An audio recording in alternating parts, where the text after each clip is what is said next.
오늘은 최근 급부상하고 있는 소셜 플랫폼 스레드에 대한 내용을 준비했습니다. 7시간 동안 1000만 명을 돌파하고 3일 만에 1억 명의 가입자를 돌파한 소셜 플랫폼 바로 스레드에 대한 내용인데요. 메타에서 미국 시간으로 지난 7월 6일 새로 발표한 소셜 플랫폼 스레드가 현재 엄청난 화제가 되고 있습니다. 지난 금요일 갑자기 예상하지 못했던 종목 여러 개가 동시에 상한가를 가는 것을 보고 도대체 무슨 일인가 살펴보았더니 생각보다 시장 파급력이 큰 것 같아서 오늘 영상 준비했는데요. 실체를 하나씩 살펴보겠습니다. 메타는 이미 우리에게 너무 잘 알려져 있는 페이스북과 인스타그램이라는 거대한 소셜 플랫폼을 제공하는 회사이죠. 그런데 갑자기 스레드라고 하는 새로운 SNS를 출시해서 이건 또 뭔가 궁금함을 가지고 저도 직접 설치해 봤는데요. 처음에는 조금 혼란스럽다가 자세히 보니 갑자기 트위터가 떠올랐습니다. 사실 페이스북과 인스타그램도 초기에는 포스팅하는 기준이 모호했지만 최근의 트렌드로 보자면 페이스북은 텍스트, 사진, 비디오, 유튜브와 같은 긴 영상, 커뮤니티 공간 같은 역할도 하고 있습니다. 전반적으로 너무 종합적이기도 하고 대부분의 컨텐츠 영역을 소화하면서 또 그룹도 만들 수 있다 보니 좀 어수선한 분위기인데요. 이에 반해 인스타그램은 다소 젊은 층을 대상으로 트렌드를 가시하기 위한 사진이나 짧은 비디오만 포스팅 가능해서 현재는 경계가 구분되고 있는 것 같습니다.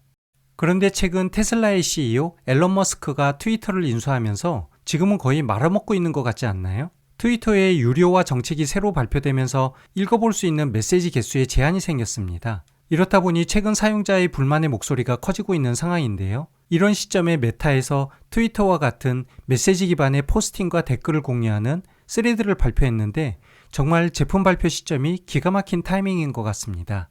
그리고 실제로도 스레드의 발표에 대중은 정말 큰 반응을 보이고 있는데 지난 주말을 포함해 3일 동안 전 세계 가입자가 챗 GPT보다 더 빠른 성장이라고 합니다. 하지만 챗 GPT의 경우 제로에서 시작해서 현재까지 사용자를 끌어올렸다면 스레드의 경우 인스타그램 사용자를 그대로 흡수하고 있어서 사용자 유입 과정은 같은 관점에서 보면 안 되겠지만 아무튼 엄청난 흥행몰이를 하고 있는 것은 사실입니다. 메타에서 새로 발표한 스레드에 대해 간단히 설명해 보았는데요. 투자자 관점에서 더 중요한 것은 관련 종목의 행보이겠죠. 그렇다면 관련주 종목들의 흐름을 한번 보겠습니다.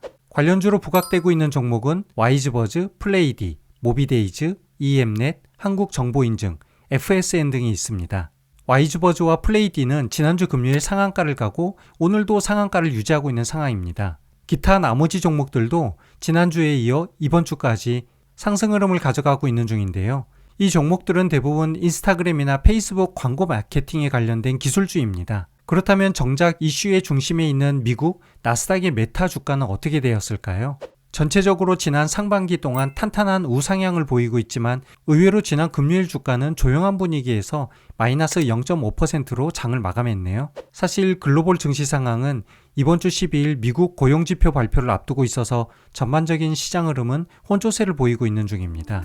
새로운 소셜 플랫폼 스레드에 대한 주가 영향이 앞으로 어떻게 변화할지는 더 지켜봐야 되겠지만 만약 이번 주 후반이라도 나스닥에서 메타의 주가가 상승한다면 국내 관련주도 충분히 수혜를 받을 것으로 보고 있어서 투자자 여러분들도 관심 가지고 지켜보면 좋을 것 같습니다. 오늘 준비한 내용은 여기까지인데요. 영상의 내용 도움되었다면 구독과 좋아요 부탁드리겠습니다. 감사합니다.